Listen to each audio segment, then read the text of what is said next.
السلام علیکم ورحمۃ اللہ وبرکاتہ۔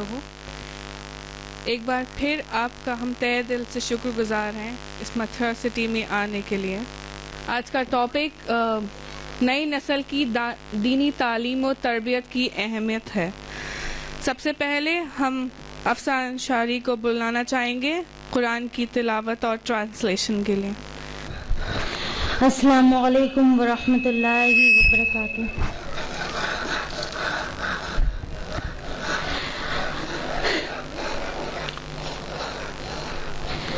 اعوذ باللہ من الشیطان الرجیم،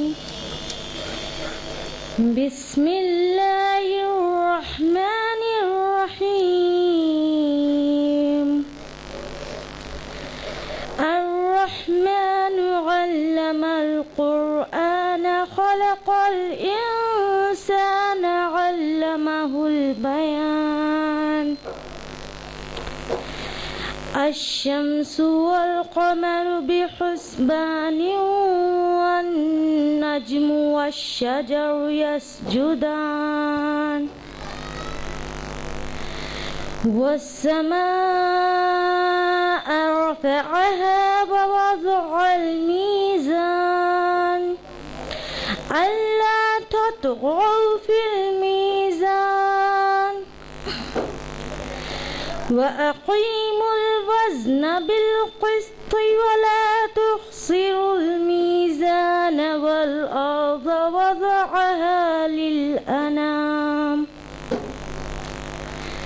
فيها فاكهة والنخل ذات الأكمام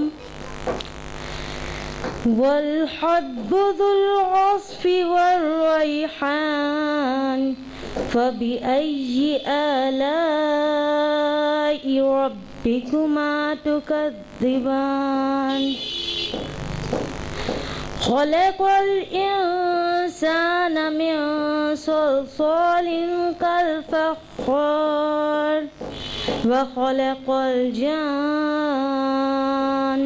من مارج من نار، فبأي آلاء ربكما تكذبان؟ رب المشرقين ورب المغربين، فبأي آلاء ربكما تكذبان؟ مرج البحرين يلتقيان بينهما برزخ لا يبغيان، فبأي آلاء ربكما تكذبان؟ آمنت بالله صدق الله مولانا العظيم۔ ابھی جو قرأت آپ نے سماعت فرمائی وہ تھی سورہ رحمان آیہ نمبر 1 سے 20 تک، جس کا اردو ترجمہ ہے۔ پناہ چاہتی ہوں میں اللہ تعالیٰ کی شیطان مردود سے، اللہ کے نام کے ساتھ جو بڑا مہربان نہایت رحم کرنے والا ہے۔ رحمان نے قرآن کی تعلیم دی، اس نے انسان کو پیدا کیا، پھر اس کو گویائی سکھائی۔ سورج اور چاند حساب کے ساتھ چلتے ہیں، اور بے تنے کے درخت اور تنے دار درخت اللہ کے مطیع ہیں، اور اسی نے آسمان کو اونچا کیا، اور اسی نے دنیا میں ترازو رکھ دی تاکہ تم تولنے میں کمی بیشی نہ کرو، اور انصاف کو حق رسائی کے ساتھ وزن کو ٹھیک رکھو اور تول گھٹاؤ مت۔ اور اسی نے خلقت کے واسطے زمین رکھ دیا کہ اس میں میوے ہیں اور کھجور کے درخت ہیں جن کے پھل پر غلاف ہوتا ہے، اور اس میں غلہ ہے جن میں بھوسا ہوتا ہے، اور اس میں غذا کی چیز ہے۔ سو اے جن و انس، تم اپنے رب کی کن کن نعمتوں کو جھٹلاؤ گے؟ اسی نے انسان کو، آدم کو ایسی مٹی سے جو ٹھیکرے کی طرح بجتی تھی پیدا کیا، اور جنات کو خالص آگ سے پیدا کیا۔ تو اے جن و انس، تم اپنے رب کی کن کن نعمتوں کے منکر ہو جاؤ گے؟ دونوں مشرق اور دونوں مغرب کا مالک اللہ ہے. سو اے جن و انس، تم اپنے رب کی کن کن نعمتوں کا انکار کرو گے؟ اسی نے دریاؤں کی صورت ملائی، پھر ظاہر کو باہم ملے ہوئے ہیں، اور یہ حقیقتاً ان دونوں کے درمیان ایک حجاب قدرتی ہے، دونوں اس سے بڑھ نہیں سکتے. سو اے انس و جن، تم اپنے رب کی کن کن نعمتوں کو جھٹلاؤ گے؟ جزاکم اللہ خیر. السلام علیکم ورحمۃ اللہ وبرکاتہ. جزاک اللہ. اب میں آج کی چیف گیسٹ سسٹر اسما شمس کو اسٹیج پہ بلانا چاہتی ہوں. تالیوں کے ساتھ ان کا ویلکم کریے.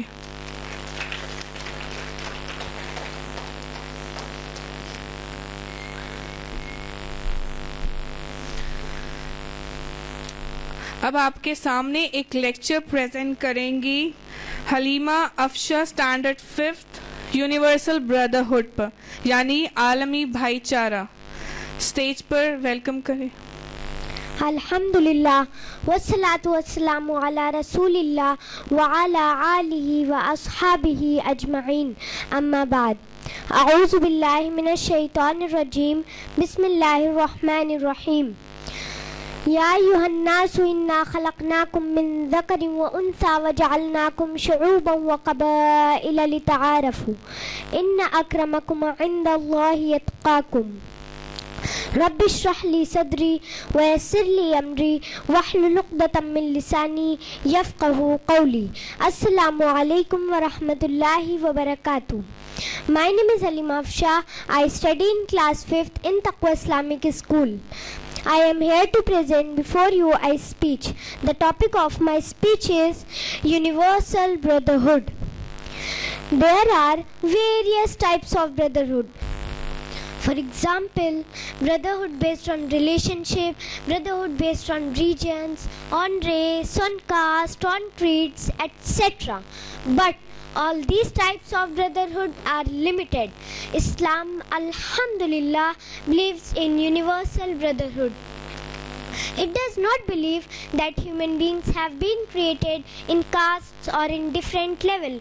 Surah Hujurat, Surah number 49, ayah number 13 describes the Islamic concept of universal brotherhood in the best way, as it says, Ya ayyuhan nasu inna khalaqnakum min dhakarin wa untha wa ja'alnakum shu'uban wa qaba'ila lita'arafu inna akramakum 'inda Allahi atqakum. O humankind, we have created you from a single pair of male and female, and have divided you into nations and tribes, so that you shall recognize each other. And the most honored in the sight of Allah subhanahu wa ta'ala is the person who has taqwa.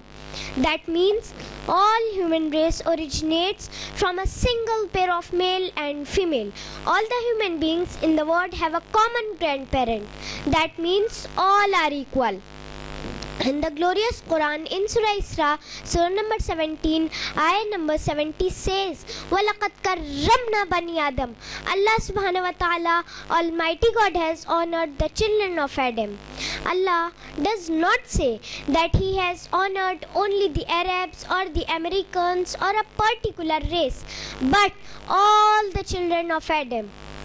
The Quran has various laws of moral conduct so that universal brotherhood can prevail. The glorious Quran exhorts, no one should ever rob. It is a crime. It is a sin. Islam has a system of zakat. If every wealthy human beings in the world give zakat, poverty will be eradicated from this world. And our beloved Prophet Muhammad sallallahu alaihi wasallam says, he is not a Muslim who sleeps with his full stomach while his neighbors are hungry. And the glorious Quran says, do not be a spendthrift. It says in Surah Isra, Surah number 17, ayah number 26, وَلَا تُبَذِّرْ تَبْذِيرًا, means do not squander your wealth like that of a spendthrift. If you are a spendthrift, you are bound to disturb the universal brotherhood. It creates enmity. And we know that intoxicants and gambling are root causes for evils in the society. It prevents the universal brotherhood from prevailing. Therefore, the glorious Quran says in Surah Maida, Surah number 5, ayah number 90, intoxicants and gambling is a Satan's handiwork. Abstain from this, that you may prosper. The Quran regards backbiting as eating the flesh of one's dead brother. It is mentioned in the glorious Quran, Surah Hujurat, Surah number 49, ayah number 12. Do not backbite, do not speak ill of another behind their backs. Are you ready to eat the dead meat of your brother?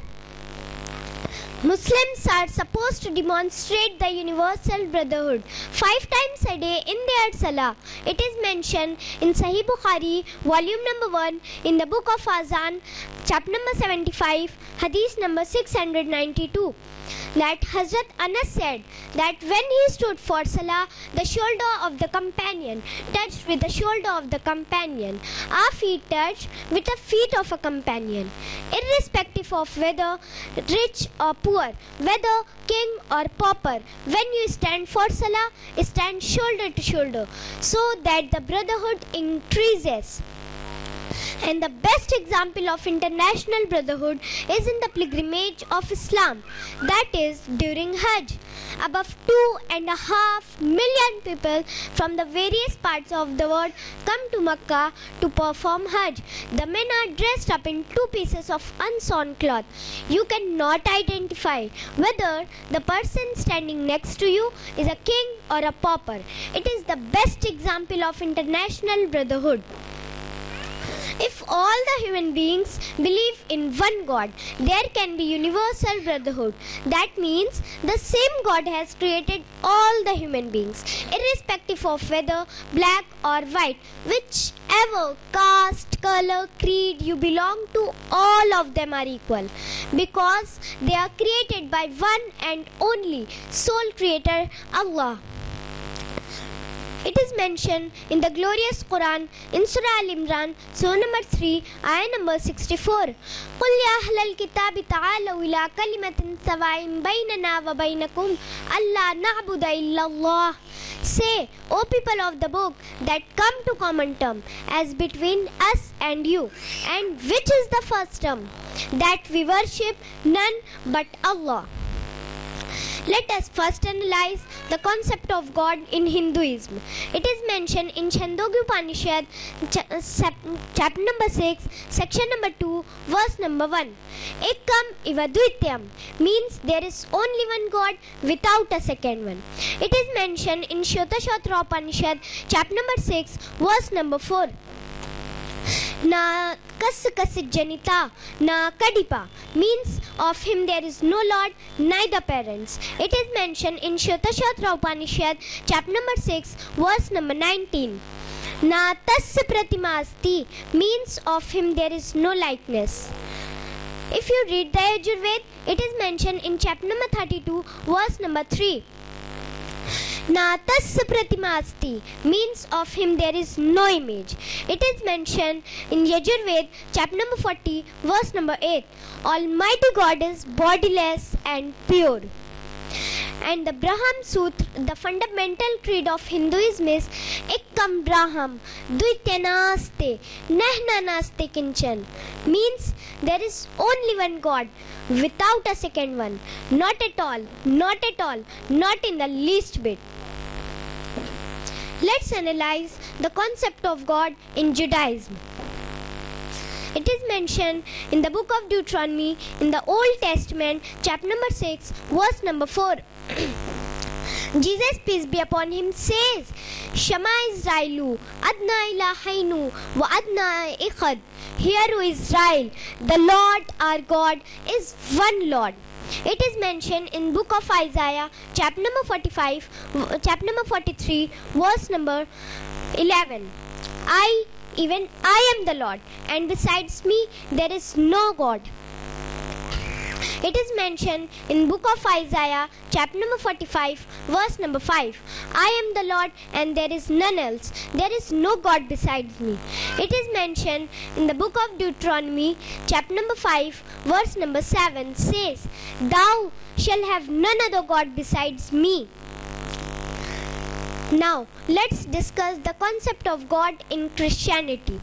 If you will read the Bible, there is not a single statement in the complete Bible where Jesus, peace be upon him, says that he is God, or where he says, worship me. In fact, if you will read the Bible, Jesus, peace be upon him, himself says, it is mentioned in Gospel of John, chapter number 10, verse number 28.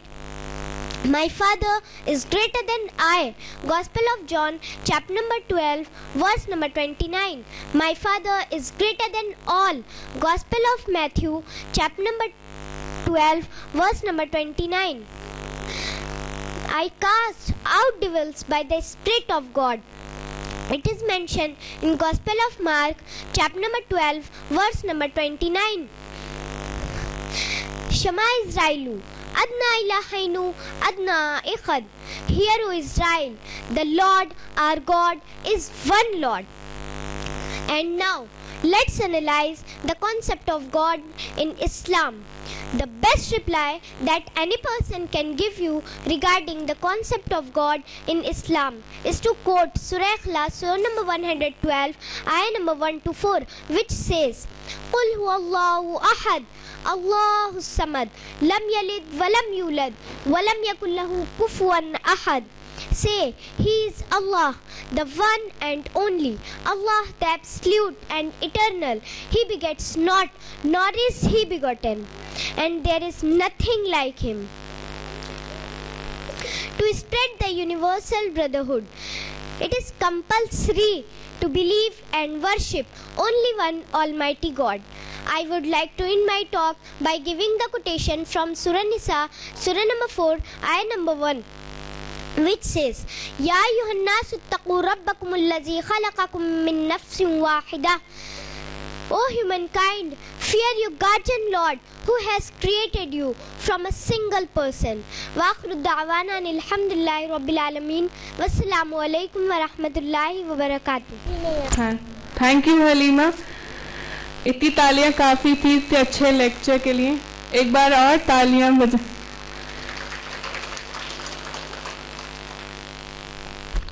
कुछ बातें जो इन्होंने अपने lecture में बताई उस पर मैं बताऊंगी. इन्होंने सबसे पहले मैं बताऊंगी गीबत कितना गुनाह है जो लोग आम जिंदगी में एक दूसरे की गीबत करते हैं. शराब हराम बताई. इन्होंने जुए गैम्बलिंग को बिल्कुल हराम बताया. ये फरमाया कि हम एक खुदा से पैदा हैं, हम एक को मानते हैं, कोई फ़र्क नहीं है हम लोगों में, लेकिन हमने इस दुनिया में रहकर आपस में बहुत फ़र्क कर रखा है. ना कास्ट पे फ़र्क करना चाहिए, ना लोगों की ज़ात किसी चीज़ को लेकर. आलमी भाईचारा ज़रूरी है, यूनिवर्सल ब्रदरहुड. अब मैं बुलाना चाहूँगी अनम जावेद को जो तकवा इस्लामिक स्कूल की स्टूडेंट हैं. एक लेक्चर जिसका टॉपिक है फहमुल कुरान ज़रूरी है. अल्हम्दुलिल्लाह वस्सलातु वस्सलामु अला रसूलिल्लाह व अला आलिहि व अस्हाबिहि अजमईन. अम्मा बाद. फ़ाऊज़ु बिल्लाहि मिनश शैतानिर रजीम. बिस्मिल्लाहिर रहमानिर रहीम. इन्नल्लाहा यरफ़उ बिहाज़िल किताबि अक़वामन व यज़उ बिहि आख़रीन. रब्बि इश्रह ली सदरी व यस्सिर ली अमरी वहलुल उक़दतम मिन लिसानी यफ़क़हू क़ौली. अस्सलामु अलैकुम व रहमतुल्लाहि व बरकातुहू. मेरी आज की इस गुफ्तगू का मौजू है फ़हमुल कुरान ज़रूरी है. दुनिया का कोई भी शख्स तब तक मुसलमान नहीं हो सकता जब तक वो कुरान को अल्लाह का कलाम ना माने. अल्हम्दुलिल्लाह हम सब इस बात पर दिलो जान से ईमान रखते हैं कि कुरान अल्लाह का कलाम है. यह हमारे खालिक की तरफ से हमारे लिए हिदायतनामा है, हमारे लिए ज़िंदगी गुजारने का तरीका है, हमारी दुनिया और आखिरत में कामयाबी का वाहिद ज़रिया है. ये वो बातें हैं जो हम ज़बान से हमेशा अदा करते हैं, लेकिन गौर करने की बात यह है कि जो बातें हम ज़बान से अदा करते हैं क्या वाकई उन पर दिल से यकीन है. अगर हम इस सवाल का जवाब तलाश करें तो मालूम होगा कि हमें से अक्सर लोग इस बात पर दिल से यकीन नहीं रखते. ये क्या कि मेरा मकसद आपका दिल दुखाना हरगिज़ नहीं है, बल्कि ज़रूरत इस बात की है कि हम अपना जायज़ा लें और इसे समझने की कोशिश करें कि क्या वाकई हम कुरान को अल्लाह का कलाम समझते हैं. کیا واقعی ہم اس سے ہدایت طلب کرتے ہیں؟ کیا واقعی ہم اپنی زندگی میں جو بھی ضروریات ہیں اس کا جواب اس سے دریافت کرتے ہیں؟ کیا واقعی ہم اسے دنیا اور آخرت میں کامیابی کا واحد ذریعہ سمجھتے ہیں؟ آئیے ہم سب اپنا اپنا احتساب کریں۔ پہلا سوال، کیا واقعی ہم قرآن کو اللہ کا کلام سمجھتے ہیں؟ سارے لوگوں کا ایک ہی جواب ہوگا، ہاں۔ ذرا ٹھہریے اور غور کریے کہ اگر ہمارے کاروبار کے سلسلے میں یا ہمارے رشتہ دار کا خط کوئی ایسی زبان میں آتا ہے جو ہمیں نہ آتی ہو تو فوراً وہ خط لے کر کسی ایسے شخص کے پاس جائیں گے جو اس زبان کو جاننے والا ہو، اور جب تک ہم خط کا مضمون سمجھ نہ لیں ہمیں چین نہیں آتا۔ لیکن قرآن کے ساتھ ہمارا کیا معاملہ ہے؟ یہاں پر موجود کوئی بھی شخص ایسا نہیں ہوگا جس کے گھر میں قرآن مجید موجود نہ ہو۔ اگر ہم یہ سمجھتے ہیں کہ قرآن اللہ کا کلام ہے، یہ اس ذات کا پیغام ہے جس نے ہمیں پیدا کیا، جس نے ہمیں والدین عطا فرمائے، جس نے ہماری زندگی گزارنے کے لیے زمین اور آسمان سے طرح طرح کی نعمتیں عطا فرمائی، جس کی اطاعت اور فرمانبرداری ہم پر فرض ہے۔ ہم خود کو مسلم کہتے ہیں اور مسلم کا معنی اطاعت گزار اور فرمانبردار ہے۔ اس ذات بابرکت کا کلام ہمارے گھروں میں موجود ہے، لیکن کتنے لوگ ہیں جنہوں نے اپنا کچھ بھی وقت اس پیغام کو سمجھنے میں لگایا ہو؟ اپنی معاملے تجارت یا کسی رشتہ دار کا حال جاننے کے لیے تو ہم بے قرار ہو جاتے ہیں، لیکن مالک حقیقت پیغام سمجھنے کے لیے نہ تو ہمارے پاس وقت ہے اور نہ ہی ہم اس کام کو اہمیت دیتے ہیں۔ تو ہمارا یہ دعویٰ جھوٹا ثابت نہیں ہوتا کہ ہم قرآن کو اللہ کا کلام سمجھتے ہیں؟ دوسرا سوال، کیا واقعی ہم قرآن کو ہدایت کا ذریعہ سمجھتے ہیں؟ پہلے یہ سمجھ لیں ہدایت کسے کہتے ہیں۔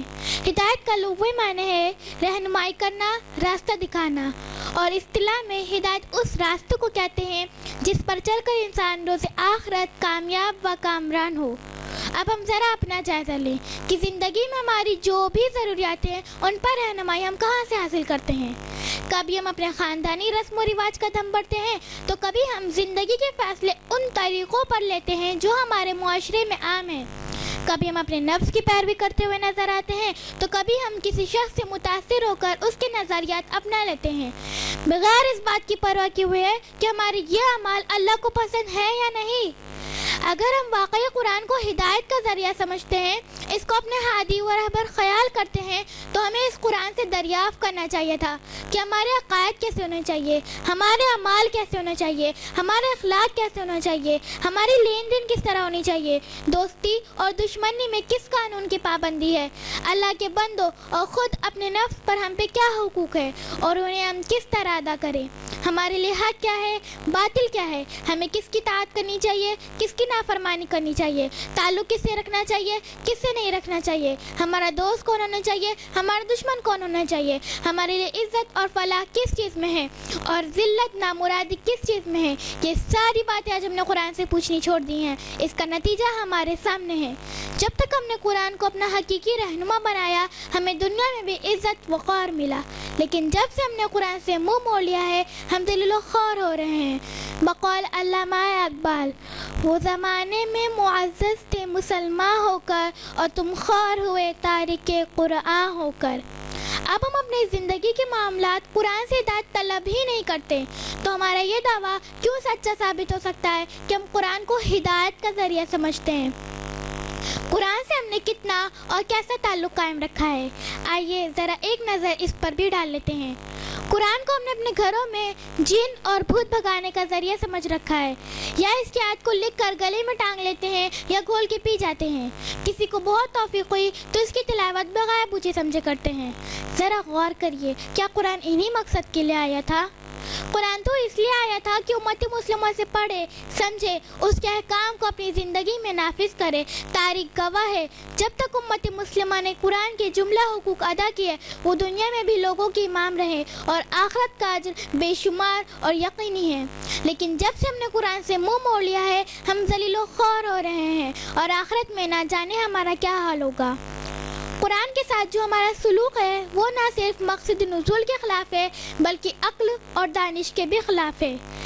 ذرا غور کریے، اگر کوئی شخص جو بیمار ہو اور پھر وہ ڈاکٹر سے مشورہ کرنے جائے، پھر ڈاکٹر اسے ایک نسخے پر چند دوائی لکھ کر دے دے، پھر وہ اس نسخے کو استعمال کرنے کے بجائے اس نسخے کو اپنے گلے میں ٹانگ لے یا گھول کے پی جائے، تو آپ اس شخص کو کیا کہیں گے؟